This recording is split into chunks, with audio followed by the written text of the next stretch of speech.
Hi everyone, my name is Amy Leverton from Denim Dudes, and today I'm going to have a really interesting creative conversation about creativity in the denim world with three amazing women. We have Wuzzy, we have Juliet, and we have Maisie, and I'm going to sort of hand over to them to talk a little bit about who they are, what they do, and why.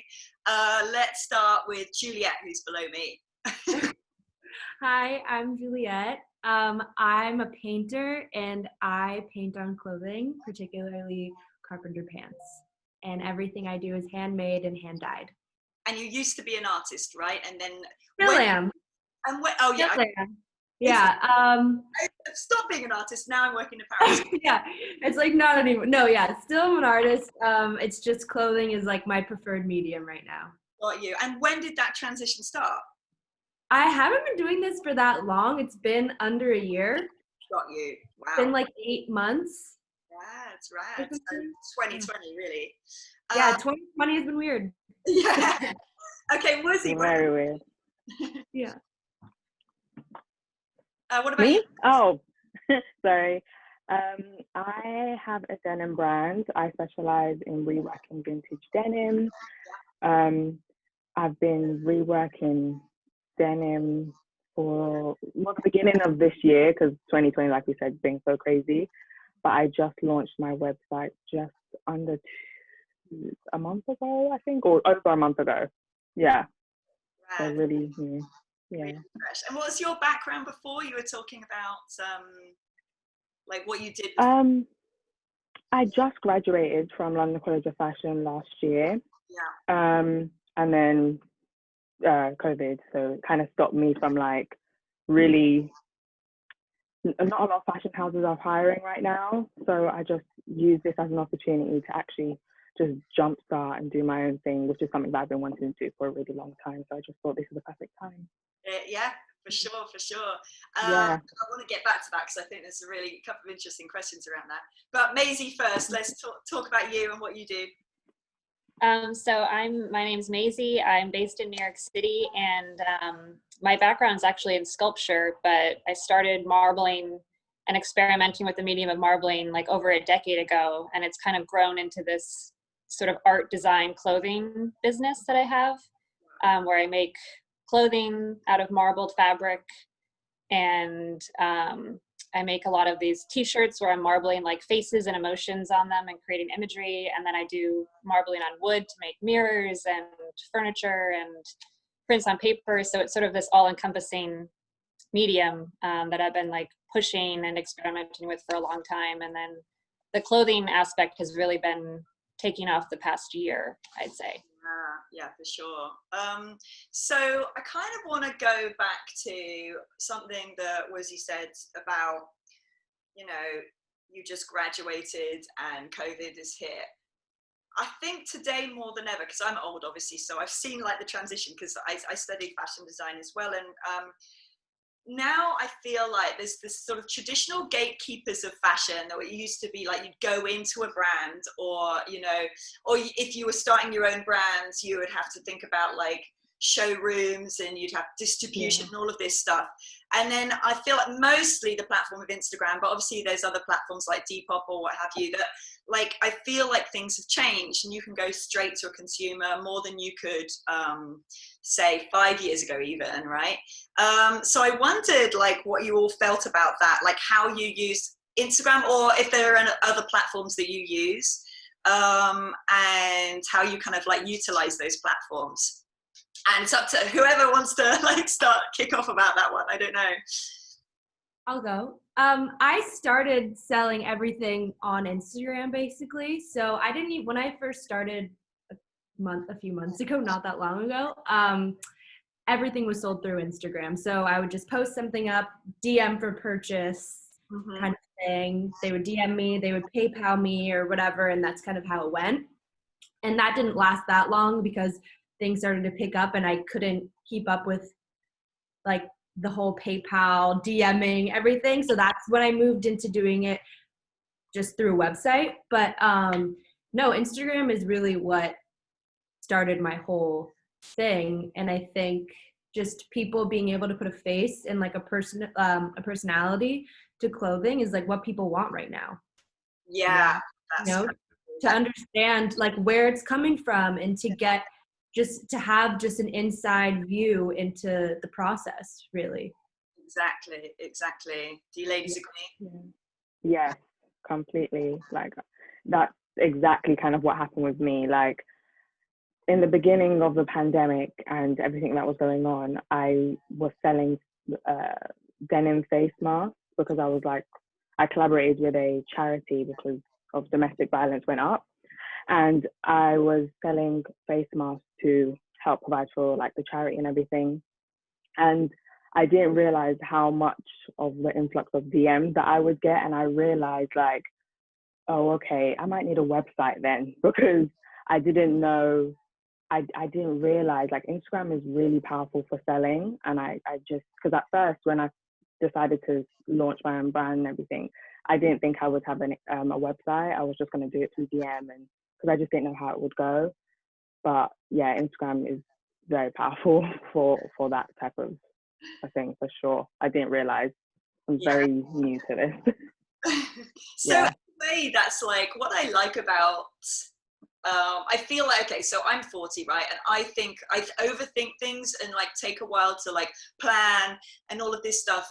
And then kind of like, it's almost like the overthinking kind of stops you. And I think what's great about this new generation of creatives that I would count you guys in is that you sort of just do it and then iterate and figure it out as you go along. You put the stuff up and then just see what happens and what hits. And I think that approach seems to really work in today's world, you know. It kind of cultivates a demand in a way. Like I'll make something that I feel excited about, but I'm not totally sure what's going to happen with it, and share like an experiment. And then if there's a lot of feedback, I'm like, okay, like that means I can actually invest in this idea. And then you've already kind of grown some demand for it. So when you do launch it, there's sort of this buzz happening already that you're kind of like, you know, egging on a little bit, which is interesting.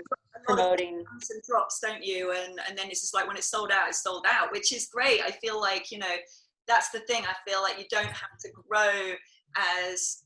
grow into a brand where everything works and nothing sells out. Like you just sort of do it, and if it sells out, it sells out. It just creates more hype anyway, right? Yeah, and then you don't have a lot of like excess product either, which is nice. Like you're working sustainably in the way where you're only making what you can kind of handle. And I think there is sort of like, as you get, I mean, growth on Instagram can be insane, so it's overwhelming. And I think it's nice to be like, look, I'm just going to do this much right now. Like I can't take on a huge amount. Like it's just one person, one artist behind the brand. So it's kind of nice in that way that you can just like make what you can. It's sold out. There's the demand there, but you can sort of like take your time with it a little bit, or hopefully. Like I've kind of been trying to slow down a little bit because it's been a little overwhelming. Yeah, I bet. Yeah. Would you all agree with that? Definitely. Yeah. It's a lot. I mean, you guys can probably agree, just being the only person who can do it and who does it is a lot of pressure.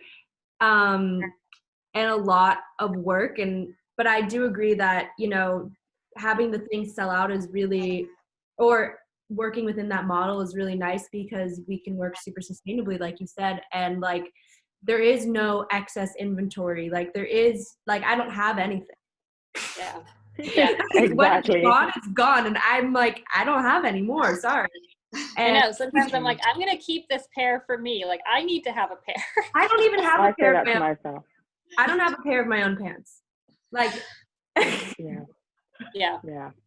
I have to make a new corset for myself anytime because it's just I don't have anything. Yeah. Which is good and bad, but I mean it's amazing to not have this this overhead stress of just like product.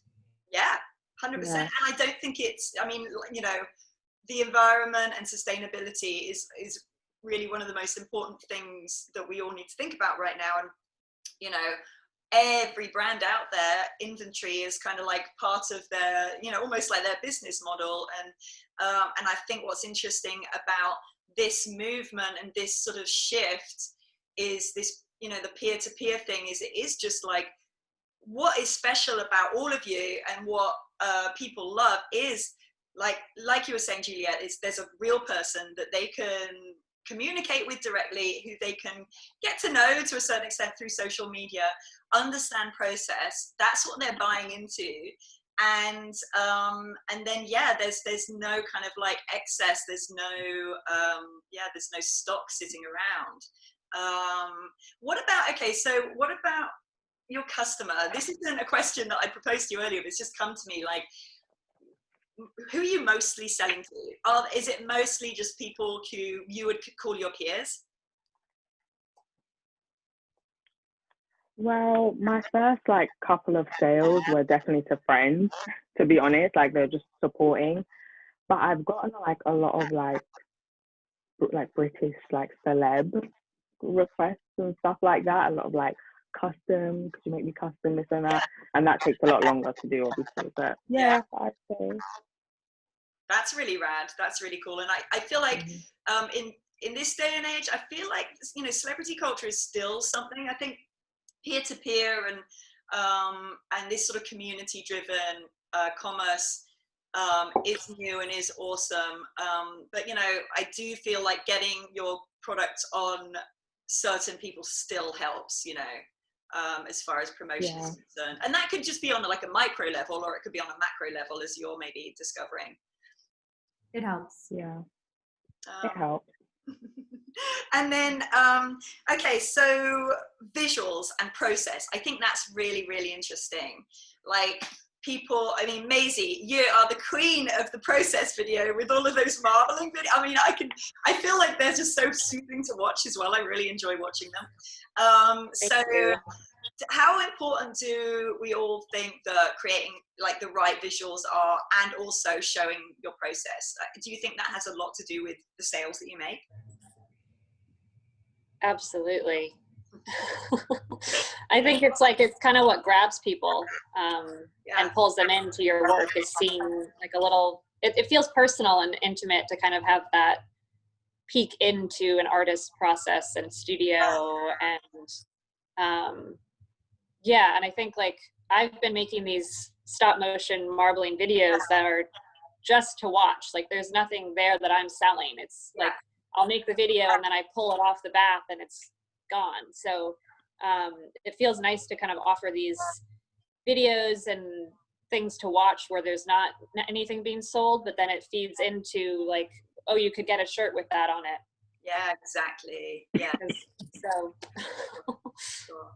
And would you ladies agree that people are very interested in, I mean, I guess it's also from a personal level, they know that you are making it, you know, and so you're right there and they can learn as well. I used to put out my process, but I you know what, because I'm so new, to be honest, I don't know where I want to be just yet in the market. Like, I don't know whether I want to be sold like Net-a-Porter, or I don't know whether I want to keep it very much, because I still want to definitely be an independent brand, but I don't know whether showing the process is, I don't know. I'm still not decided on that.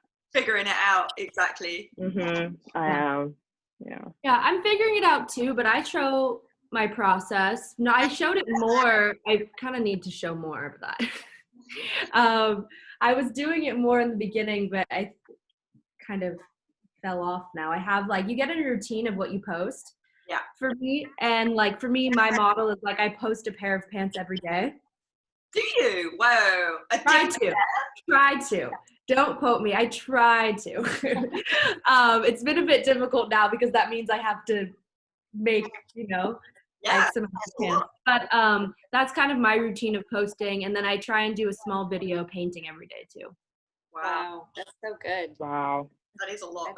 Kind of, I think it's like consistency, at least in my brand, has been really important. Yeah. So if you like disappear, people just like fall. Because you can expect to be on people's minds. Because like even though I do unique clothing and we all do unique clothing, I have to like consistently remind myself like it's just clothes. Yeah. Absolutely. Like it's it's just clothes. It doesn't really matter. It's not saving the world. It's a pair of fucking pants. Like, who cares? So Yeah, no, it's so I true. think like consistency and keeping it like relatively personal is what worked for me. Exactly. Yeah. Okay.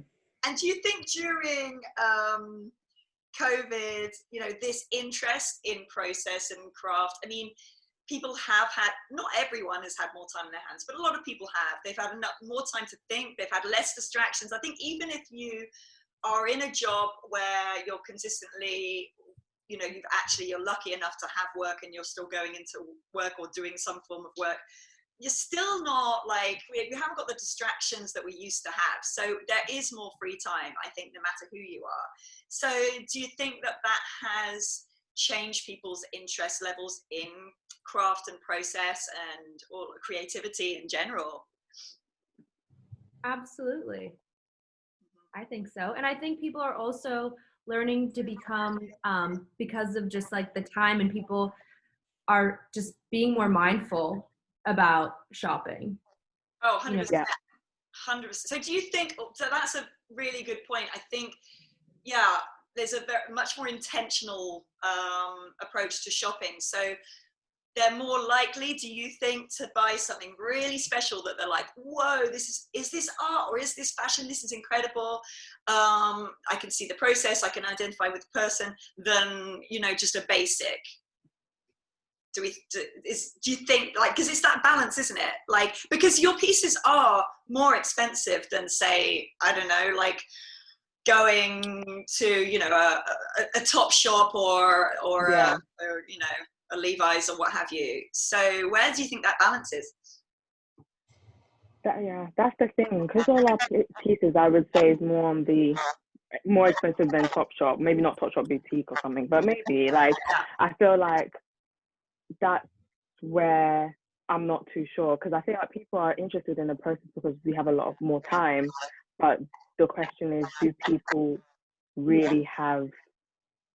all people really have the money to spend on that really, really special piece? But they maybe would have it on their mind if you're consistent, and maybe when the time comes where they need it, they'll purchase. I think that people are more interested, but the right time, they won't just randomly purchase. I think that's what I feel.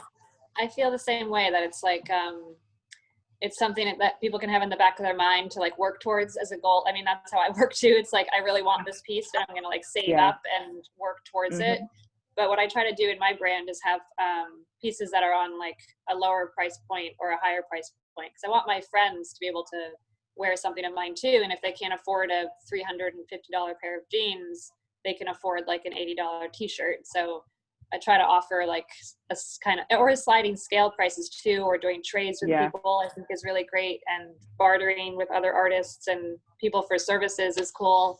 But there definitely is this like more awareness of our impact on the environment, and it's becoming way more fashionable to be sustainable and mindful with your purchases. So I think as that becomes more popular, that intention is going to be put into, I don't know, how people dress, and also like wanting to dress in a way that kind of expresses your personality and is connected to people that you identify with. And there's so many levels and layers to it. Yeah, and again, I think that all comes down to intention. People have more time to reflect on that and really consider what they want, and then what they're buying and how that's made. It goes to both ways, doesn't it? Yeah. Finally, then, I want to finish off on just the future, really, the future of your brands and the idea of your brands, but also, I guess, the future of craft and the future of, like, where do you see this going? Because I personally think that, you know, crafts people or artists, you know, they've always existed, but never before have you had the control and platform to really like show what you do and communicate directly with consumer. So I don't think that's going to go like, oh, back down again. I feel like we're all going in this direction. So how do you see the future? We're all like, oh, well, for me, I mean, I don't know, you guys can probably agree. I think it's really hard for me to see like where I'm personally going to go with my brand right now. I've had like pretty quick momentum in a very short amount of time. And I feel like I didn't start off doing what I do wanting to have a clothing brand. Yeah. Like that was never the goal at all. I like never wanted that. I'd never really been into fashion. I like clothes, I guess, but like I'm an artist. And so for me, I haven't really had a second to like figure out what I want yet. Yeah. But I like what I'm doing and I'm going to keep doing it. And how I put out product is just by seeing what I want to wear and making it. And like I wear track pants every day. So I decided to do a line of painted track pants. And I wear white beaters every day, just like white tanks. So I did one of one painted tanks. Like, so I think what I'm just going to continue to do is just make what I want to wear and like hope that someone else wants it too. And for the future of fashion, I don't really know. I think people want to shop sustainably, and I think people, this is maybe going to sound weird, but as humans, we like to feel special, and people like to have these specialty one-of-one items, and I think that's natural, and I think there will be more people like us there already has been such an emergence of people come out in the past like 6 months. I feel like makers who are now making clothes, and I think it's only going to keep growing, and I'm just excited to see who else like pops up. And it's cool. It's just like a really cool way to shop. Yeah. And it's fun to see this happening.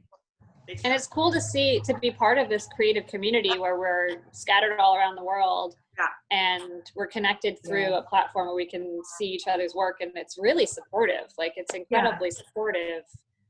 So that's really cool that there's this virtual creative community that we're part of, where we haven't necessarily ever met in person, but we're like shouting each other out and being like, oh my God, like this is incredible. And it is really interesting. Like I follow other artists who paint on pants and jeans and whatever, and they follow me and I like their stuff and they like my stuff. And it's not like this, I think there's this thing where it's like, everyone's an individual artist, so only you can do it. You know, different than fashion design. Like nobody's ripping each other off, or it's not that kind of thing. It's like everyone's their own thing, and only they can create what they do. When you mass manufacture, that goes out the window. Exactly. That's why competition emerges. But like you say, everyone's got their own way of doing something, and it's so unique because it's literally a person doing it one at a time. That you don't have that. You're right.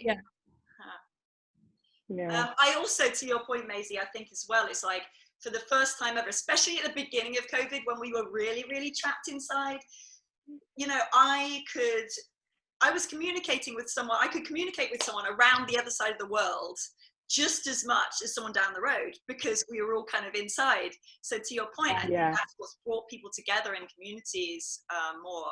And we kind of more and more used to sort of like conducting our whole lives on our phones or our laptops or whatever. Wuzzy, you got something to say? I can see you thinking. Me? I've got like 3,000 things on my mind, but I was gonna say like the future of my brand, honestly, like I think I do have an idea, but because I've just died, I couldn't say like in 5 years from now. And I think it's like one of you was saying, like just staying true to myself. I think it's tough because during this time everybody's kind of is wearing like really casual clothes. I think that's what gave me the inspiration to start my brand. Like even though yes, I do corsets and everything, I do wear jeans every single day pretty much, like other than track pants like you said. And I think it's just staying true to myself and and then letting people come to you. They'll find you. Yeah, for sure.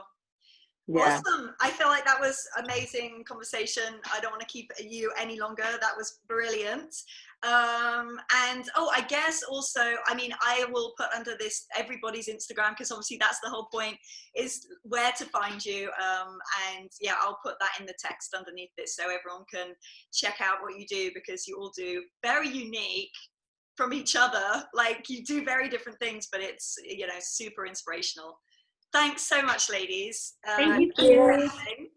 Super nice to meet you all. Nice to meet you guys. Yeah. Yeah. For sure. Bye. Bye. Bye.